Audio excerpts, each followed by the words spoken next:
So Inktober is over. By the time you watch this video, it'll be November 1st. And I'm going to continue uploading all my Inktober pieces until I have 31 pieces. So far, I've done 26 pieces, so 5 more to go. And today, I'm going to show you how I work on, well, before I show you, a little bit about me. My name is Walden Wong. I'm a comic book artist for Marvel and DC Comics. Check out my website, Walden Wong Art, for more details about me.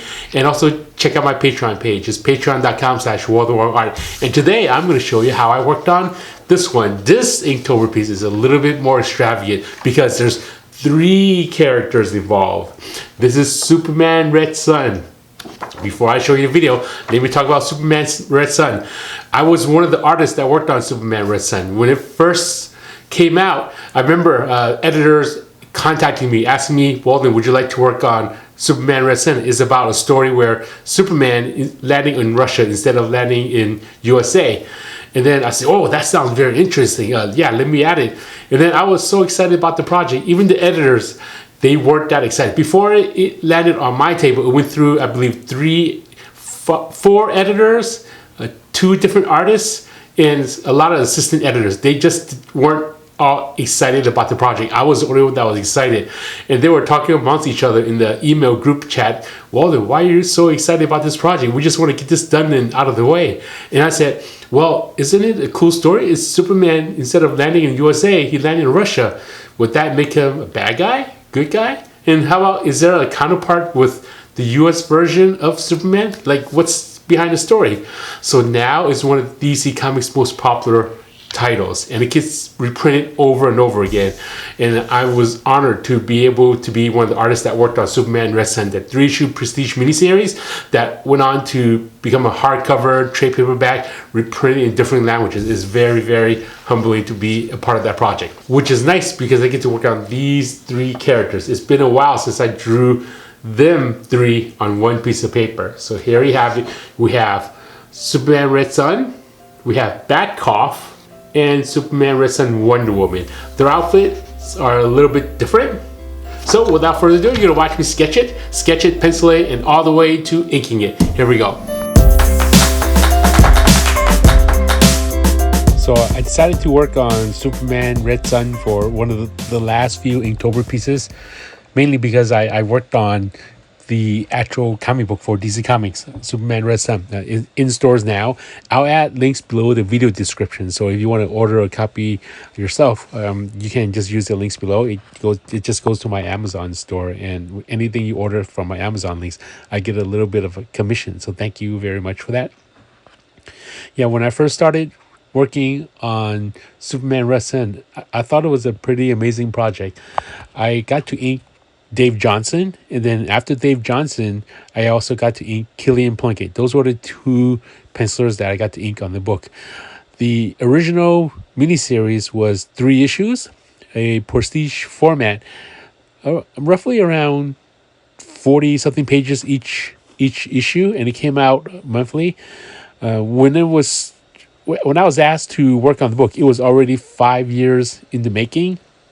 Mark Millar was the writer of the book. He's the person that created Kick-Ass, Hit Girl, a lot of movies and TV shows that are out. Kingsman, also Jupiter's Circle, Jupiter's Legacy, which is coming out as a TV show. So he's done a lot of work, and this is one of the projects that I've worked with him on Superman Red Sun. We also worked on Jupiter's Circle as well, so that's out in Image Comics. I also add links below to the video description for Jupiter's Legacy if you want to see more of Mark Millar's work. So when I started working on the project, I thought it was a pretty exciting project, mainly because Superman landed on Russia instead of landing in USA, so everything was a little bit different. For the most part, when I was working in black and white, the only difference that I've noticed was the Superman logo. So the clothing, when I was working on it, I did not know that it was going to be in gray. His outfit is, instead of the traditional red and blue, Superman Red Sun, he was more grayish and black. So I didn't know that was the color until the book was printed. So that was pretty interesting. I did know Superman was in it, Batman was in it, Green Lantern was also in it, as well as Lex Luthor. So those few characters showed up in the Superman Red Sun storyline. It's a pretty popular book. It's been reprinted numerous times. It's been reprinted as an oversized edition, a hardcover edition, a trade paperback, a lot of different languages. It's also been released as a motion comic. When DC Comics decided to first do digital comics, they decided to choose two of their projects as their flagship digital comics. The first one was Watchmen, and the second one was Superman Red Sun. I remember getting the email, and they were announcing to all the talent for DC Comics saying that they're going to start releasing digital comics, and those two were the first book that they're going to start with first. And if those did well, they would continue doing more ebooks. So it was released as an ebook, also a animated feature film, a movie. So that was exciting. Interesting part with the animated film, when I looked at the DVD, I didn't get credit in it. The penciler and the writers did. There was two inkers. I was one of the inkers and I didn't get credit in it. But interestingly enough, my name showed up at the IMBD website as one of the artists that worked on the movie. So I don't know how that worked out. So no credits in the DVD or extras, but I did get credit in the IMBD site, which tells people that this is one of the persons that worked on a film, which I didn't really work on a film. I just worked on the comic book. Yeah, so yeah, Superman Red Sun's pretty popular. I think I've started that early in my career, and even to this day, people would bring their graphic novels or the original comic books, and they'll ask me to sign it. I remember one time I was at a convention and Dave Johnson was there, and I asked him, we should bring back Superman Red Sun, and he said, I don't think DC will ever do it. So I don't know what the reason behind that is. Maybe Mark Millar co-created Superman Red Sun, and Mark's not doing stuff for DC Comics. He's just doing his own stuff for Miller World. I'm not really sure what the whole detail about that is. I did see Superman Red Sun pop up once in a while, so that's good to see. I also see him pop up as action figures or those pop figures. And Todd McFarlane also recently showed a preview of one of the action figures that he's doing for DC Comics, which is also a Superman Red Sun. So I'm interested to see how that turns out when it's released. Probably gonna get one of those just to have Superman Red Sun. Okay, so in drawing these three figures, I decided I'm just gonna, instead of just drawing one Superman Red Sun, I had a lot of viewers request to draw Superman in different versions of Superman, either a Bruce Timm version or an animated version, or a classic version. And then I thought, I already drew Superman as one of my second Inktober videos. Why not just draw Superman Red Sun, since I worked on the comic book, and I can talk about the comic book while I'm showing you guys how I draw this. So when I was working on this, the majority of the stuff is using microns, and then after microns I just use a brush, because for Inktober pieces or commission pieces, the same way if I went to a comic book convention, I would just use those tools. It's just because it's faster. If I use a quill, it just takes so much longer. But with a micron, I don't really need to dip the ink. I could just go in there and do the work faster. So all of this, use the template in certain areas, do the circle, but everything else is a freehand. Yeah.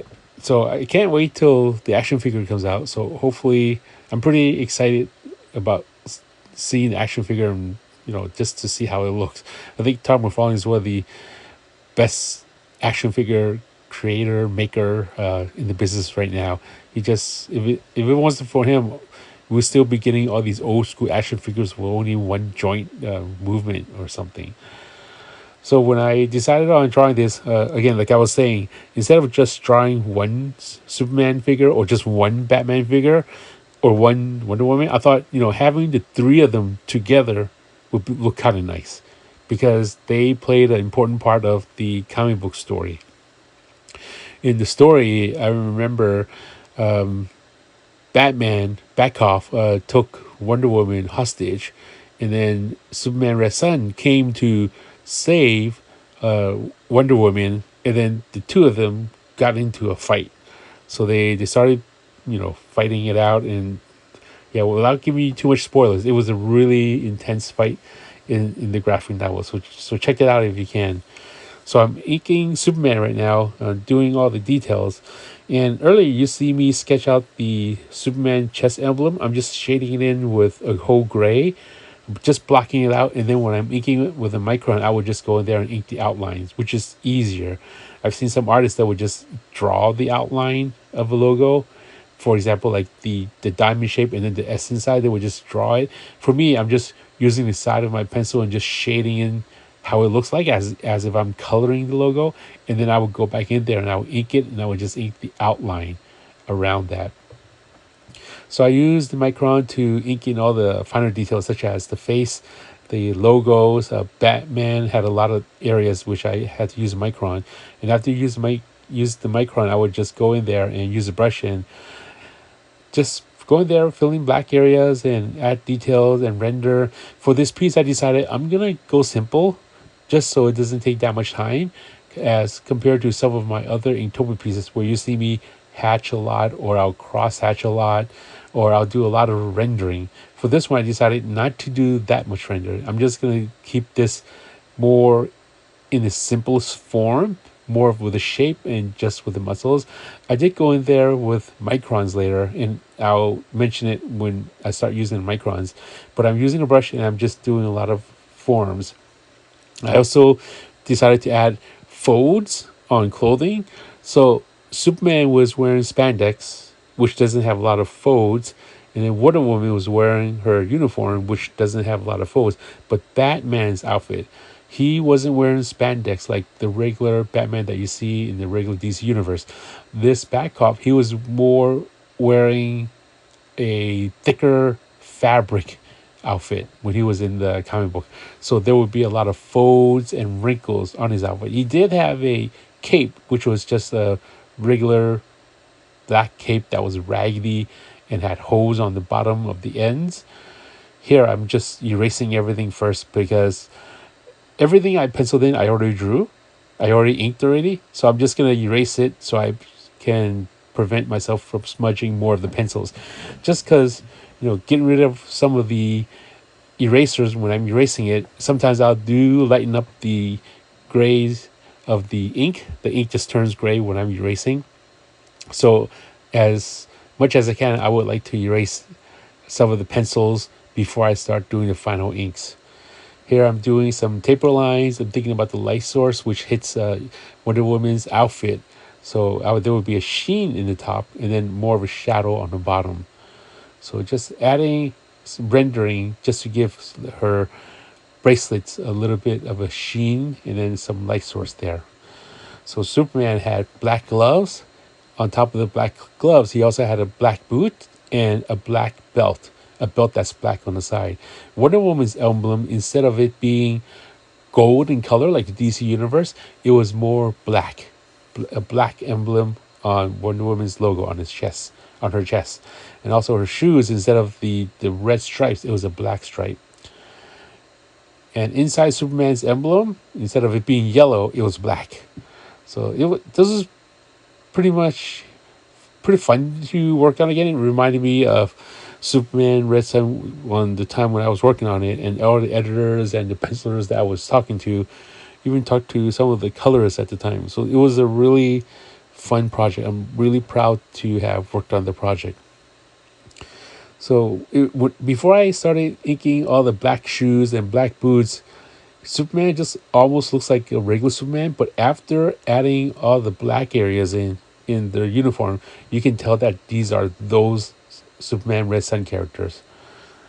So Batman had the most details of them all compared to Superman. Superman's just almost like a figure that has no detail compared to Batman. Batman has these cartridges that he's wearing on his chest, his bat emblem, his cape, his hood that has that little spongy thing, kind of looks like a sponge that's on his forehead. He has a little gun rifle on his left hand. He's holding a grappling hook with a bat on it. And then on top of that, he has belt buckles. He also has a buckle around his leg, on his left leg. He's also wearing black gloves. So a lot of little mini little detail. And then he will also have a lot of wrinkles and folds. And when I'm adding in the wrinkles, I'm just kind of contouring, thinking where there will be folds and where the fabric's going to be tucked. So that's where I'm adding shadows in a little bit. And then after adding all the shadows, I decided I want to push Superman a little bit further out, as well as Batman. Right now, you see Superman's cape, but it kind of looks empty over there. So I decided to fill in behind his cape, just to give it a little bit of black to push the figure out a little bit more. And that you'll notice that there's a cape there, just to push the cape a little bit. And after doing Superman, I will go in there and also push the shadows behind Batman's cape, just so the characters pop out more. So when there's a contrast, background is black and foreground is white, you can see the characters pop out a little bit more. Just for the composition of the artwork, it will just look a little bit better. So when I'm adding in the shadows, I'm also tapering some lines, and I'm drawing very parallel straight lines just to keep everything in proportion with one another. And then after inking it, my hand did smudge some of the pencils underneath, so I took the pencil and I erased it some more, and then I would continue inking everything in. After inking everything in, I finally took the micron and I drew Wonder Woman's stars on her dress, a little bit of tick lines on the side, just to accentuate the muscles and the side of the body a little bit more, just so I don't have to add a lot of rendering. A little bit of tick line. Tick line is these little minus lines that I would add on the side of the drawings.